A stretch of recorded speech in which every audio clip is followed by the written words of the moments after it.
taking the time to visit it, and I hope that you enjoy yourself. It's been years ago that we were flying around in a helicopter and found the Alexander farm from the air, and it, for some reason from the air it looked right, and when we landed it was absolutely perfect, as I'm sure you'll see for yourselves.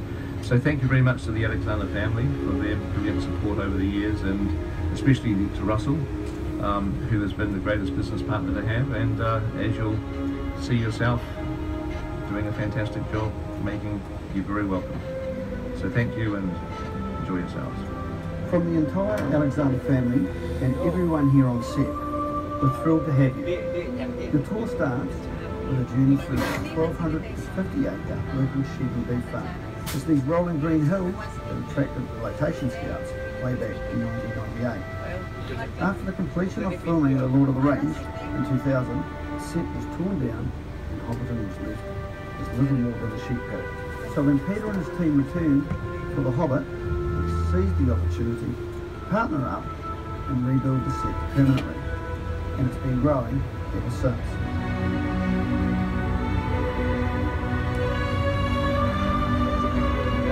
It's been an incredible journey, one we're proud to share with you today. Enjoy. As you look over across to the right there, guys, that's the family homestead, the house on the hill over there. Now you look down at the beautiful Henrietta Valley, the rolling hills, scattered tree line, lush green pastures and the mountain ranges. How Tolkien described Middle Earth. You could almost think he was describing that particular scene right there. Now a location scout knocked on Ian Alexander's door. It was a Saturday afternoon. He'd already flown over the farm, and that's when he saw the lake and the tree. Now we do know it was a Saturday because Ian was inside watching a game of rugby on TV. He was actually a little annoyed that someone would interrupt his afternoon because his team actually got beaten that day, so he wasn't a very happy chappie. He called out a couple of words to the person knocking. Of course I can't repeat those words on our bus this morning, but what it meant, folks, was go away. Now the location scout convinced Ian that he was genuine. Ian allowed him to go down onto the farm as long as he shut the gates behind him. Spent 2 or 3 hours down here, took lots of photos. When he showed the photos to Peter Jackson, Peter flew over this farm as well, fell in love with the place. He came back here 6 weeks later with the rest of his production team. There was Barry Osborne, his producer, Dan Henner, the director of his art department, John Howe and Alan Lee, 2 conceptual artists. They spent a whole day here. They were drawing sketches, taking photos, putting a few village concepts together. And then they went back to their studio in Wellington. It did take Peter about 8 weeks to decide.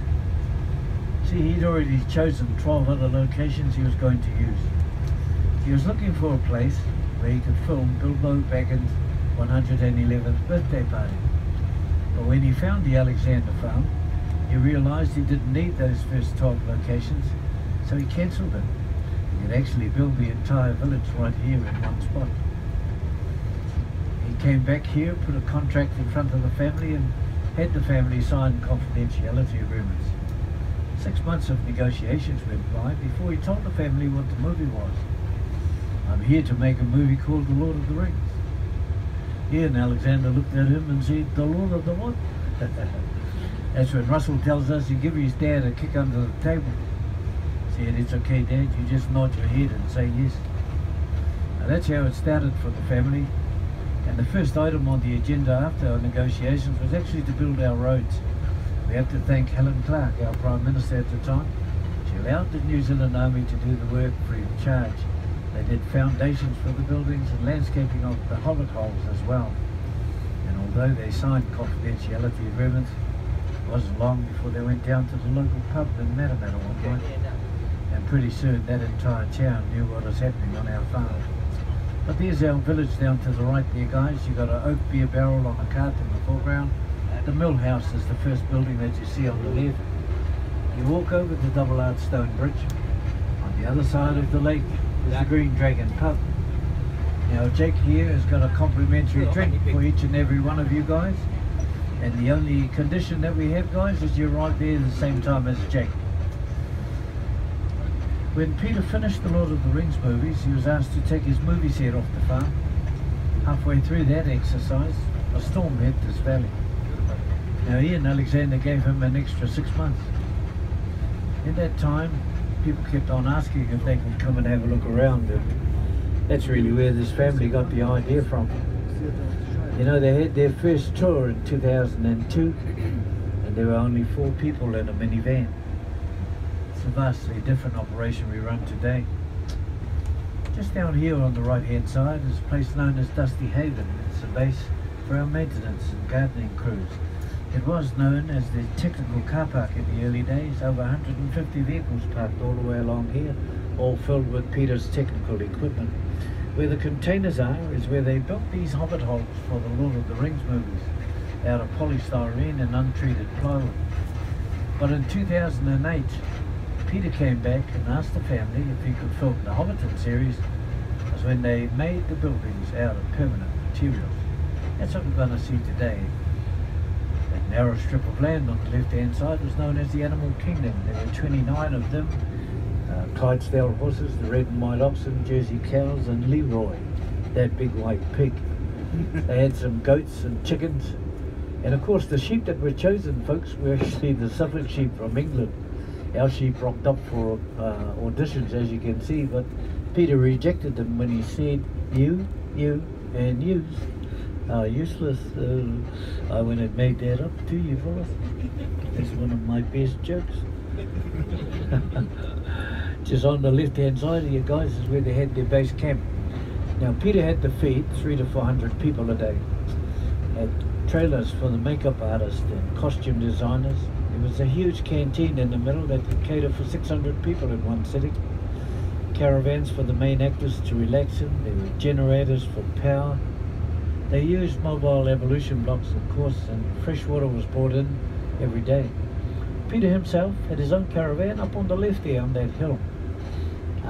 We also had a cell tower and a satellite dish. Now he would often communicate and direct some of the other locations he had around our country. The next sequence in our video is actually filmed across to the left there in the gap in the trees on that hill on the other side there, the gully there. It's when Frodo greets Gandalf, who comes along on the cart.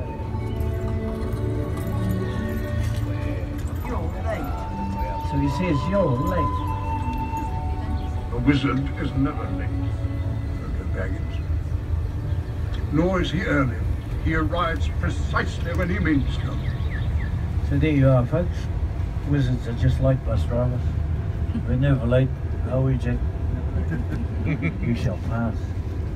Now it is a movie set, guys, and the ground is uneven. We ask you please not to run around. Please take care of our young ones and be courteous to our not so young. I do transport other passengers, so we ask you not to leave any equipment on the bus. Please take all your belongings off the bus, and that includes any rubbish or litter. Now through the gate around to the right hand side, you'll see a little rubbish bin parked there just in front of the umbrella bay. So if you just deposit any rubbish that you have there, when you stand up, double check you haven't left anything behind.